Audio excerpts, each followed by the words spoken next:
Hello YouTube, I'm David with the David West channel. Well, on my walk today, the sky was completely cloudless, the sun was out, it was gorgeous. I'll give you a shot of that at the end of this video. So I thought I was going to get to do some solar ignition. Nope. There is way more clouds in the sky now than there is clear spots. Down here on the ground I have all the drops from all the sets we made this week. Virginia pine and the Crepe Myrtle and the Bradford Pear, but everything's soaking wet. So what I thought I'd do today, just an interesting little challenge. I still have the 4 bows. This right here is the Privet, Crepe Myrtle, Bradford Pear, and Virginia pine. Let's take this Crepe Myrtle. There's plenty long enough material here for a spindle and for a fireboard. So let's do that, and we'll take the 6-foot cord off of this Privet, and we'll use this piece of Crepe Myrtle. We'll use this piece right from here to here for our new bow. Now I'm not going to make you watch all the whittling that's going to take to make the sets. You've watched that plenty through this past week, but all the bow drill we've done. So I will show you some select scenes. So let's go ahead and get started.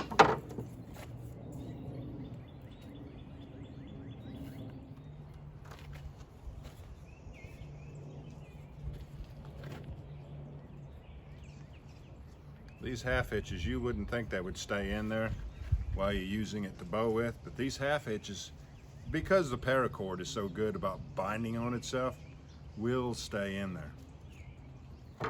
All right, let's go ahead and make the bow.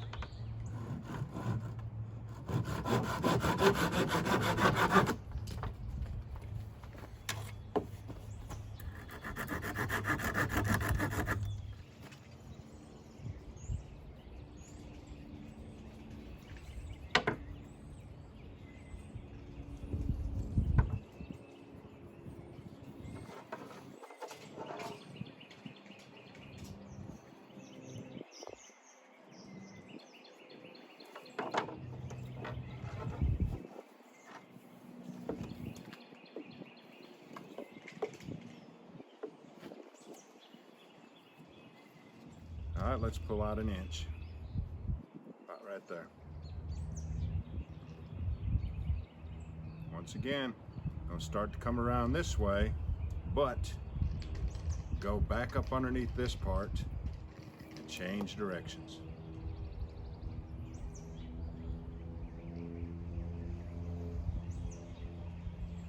And then we'll just wrap the excess up and put a half hitch in it.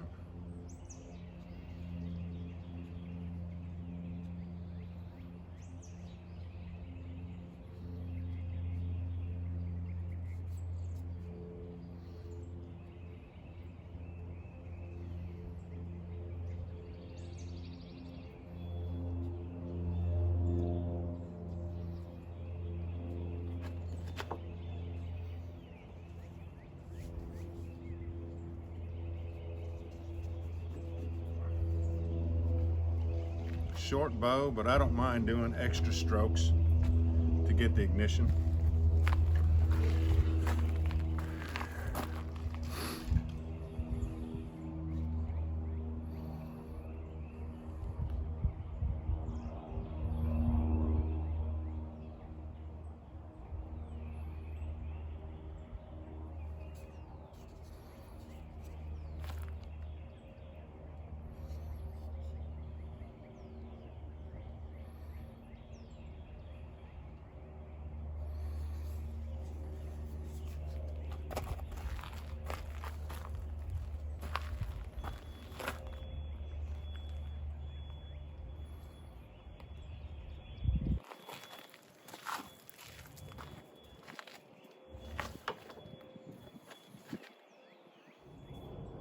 Well, I have less bow on this side, so let's cut it off here, and this will be the spindle.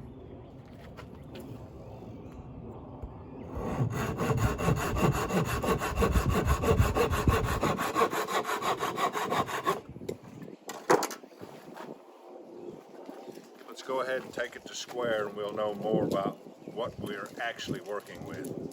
So I'm going to flatten out that curve, and then I'm going to take out that hump.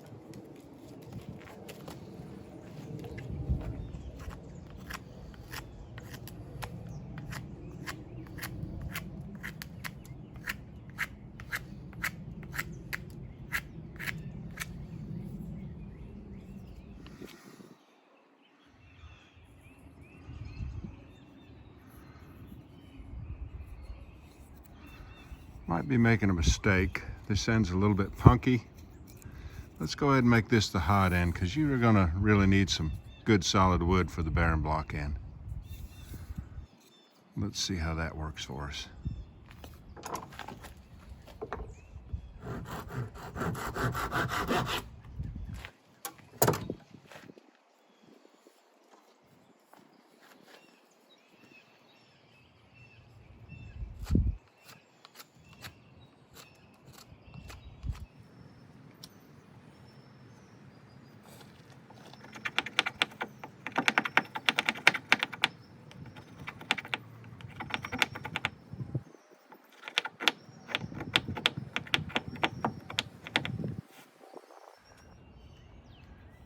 Here it is.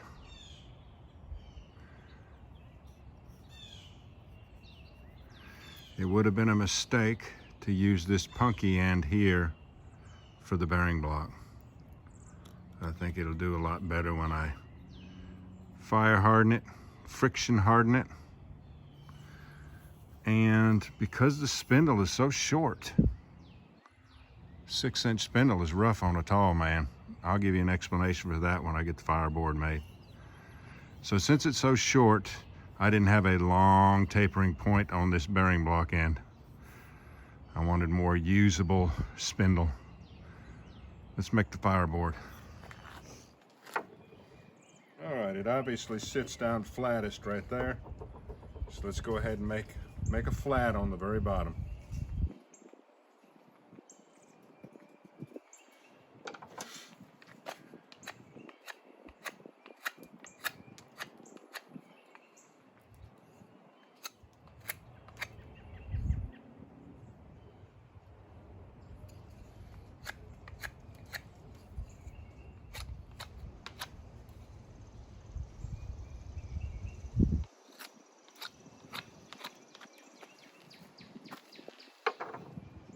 Alright, that's sitting steady enough. I'll put my foot right here. So let's make a flat right here.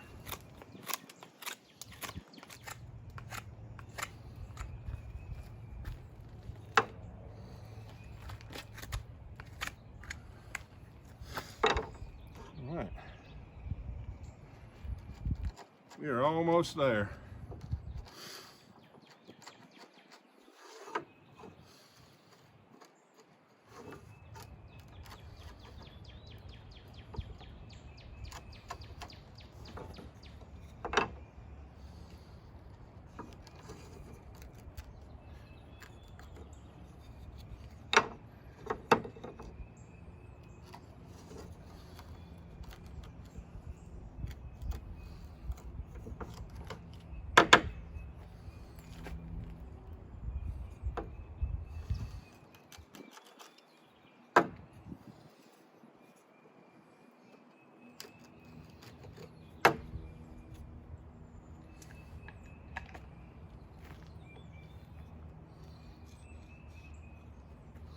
All right.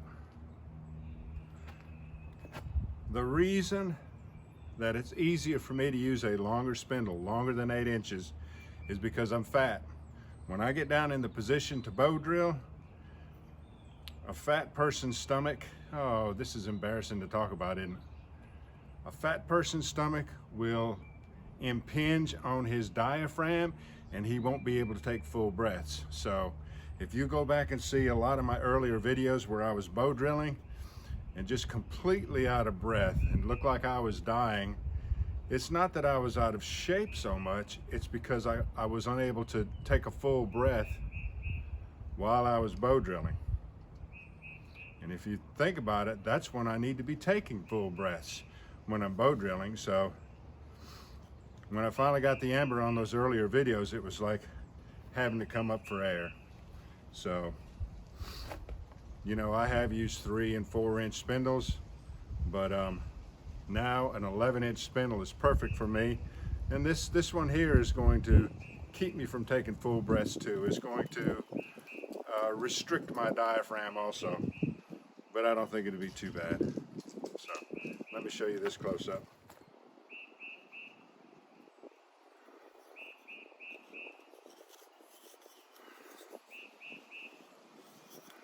You can see a little bit of that punkiness on this end right here. I think it's going to be fine. A little short barren block end. And nice little fireboard.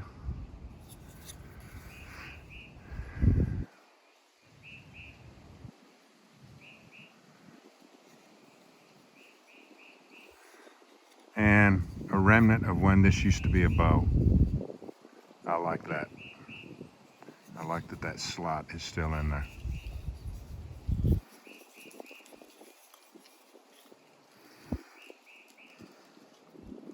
Let's go get set up on the ground and give it a try.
All right, Crepe Myrtle on Crepe Myrtle. Got some Crepe Myrtle shavings in the hobo stove. I'm going to use a fat wood barren block. And we're highlighting how you could take a bow if you had to and turn that into a bow drill set.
It's fairly centered, and because the spindle is so soft, that's why it's flattened off like that. We'll go ahead and cut all those corners off around there. I'll go cut a notch, hold on. Big wide notch, trying to get it to drift towards the front, towards the notch. Definitely don't want it to drift to the back anymore.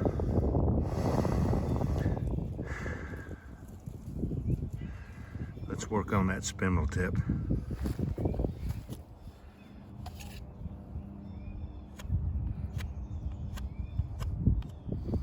You know, when all this punky part of the spindle wears down off of there back into some good solid wood, this would be a great spindle. But it's going to be shorter than what I want to use.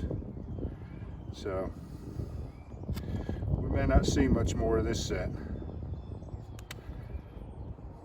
But we have the original spindle, the Crepe Myrtle spindle that we made last week.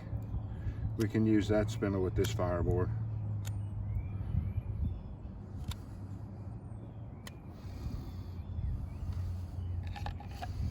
All right, let's go for the ember.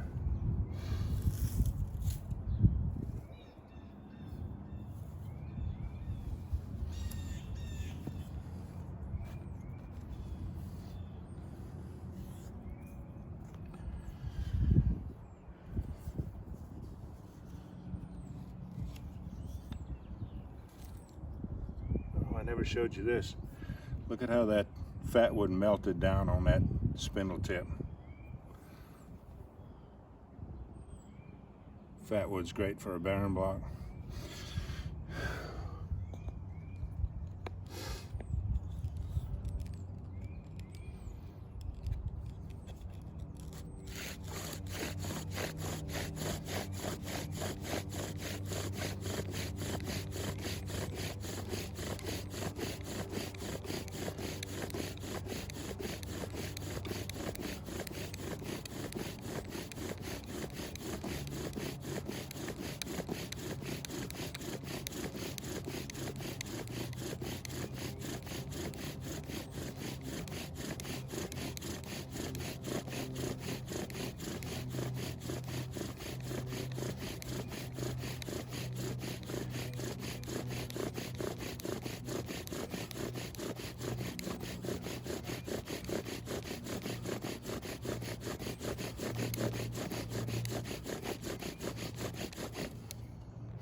All right, we've got a good ember. We'll leave it in the fireboard since the wind is at times blowing so strongly from this direction.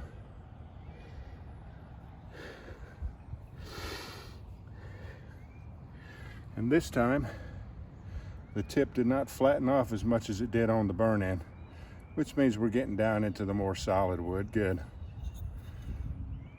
There is no indication of wear on that tip. The barren block end, more melted fat wood, zero wear on that end.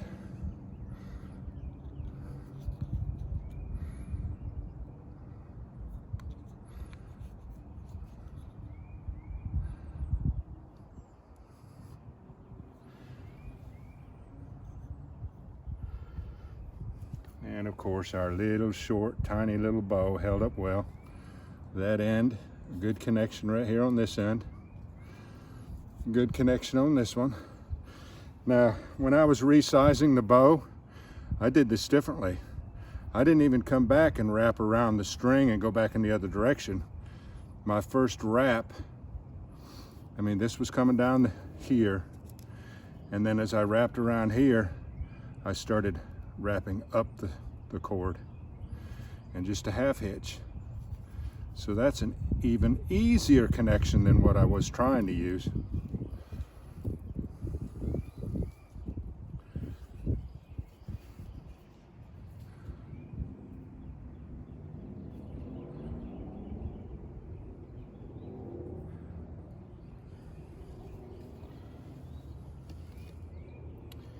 And what can you say about Crepe Myrtle?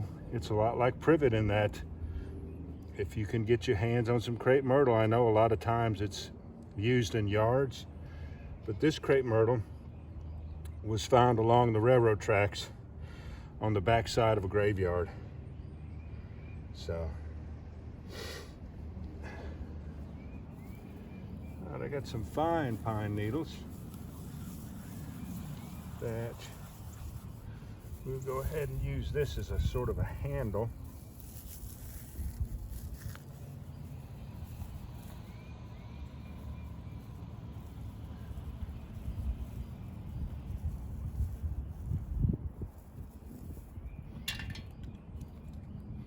And as you see, I let my embers coalesce for a long time. Usually 2 to 3 minutes.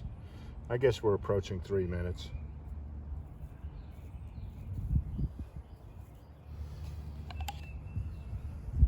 And the wind's starting to kick up.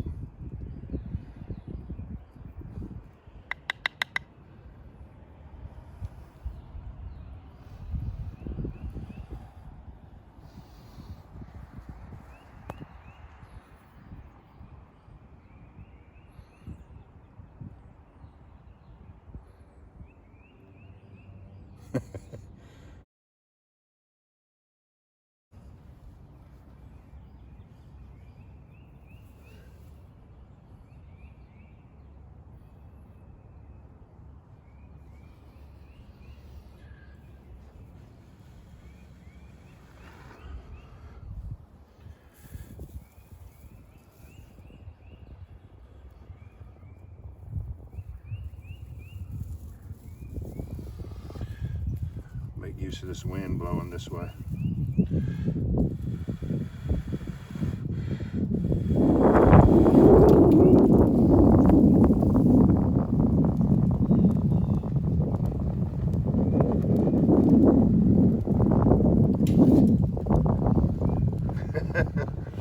All right, y'all. I love that. I love converting that old bow into a bow drill set and getting the flames. All right, y'all. Appreciate you joining me on this one. We'll catch you on the next one.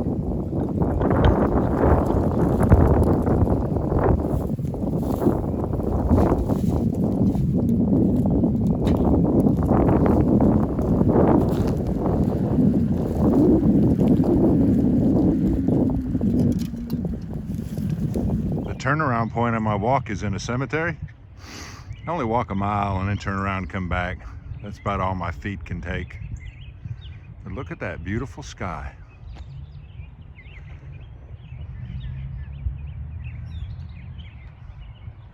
I see why they chose this for a final resting place. Isn't that gorgeous?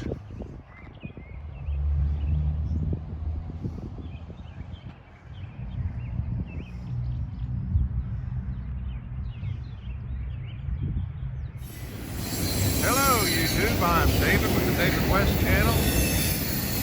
Guess where I'm at? Let's try to get a slow-mo of the wheels and maybe a slow-mo of the connections. Here comes the caboose. Now the connection. There's no connection to here, good one. We'll see what the slow-mo looks like of that.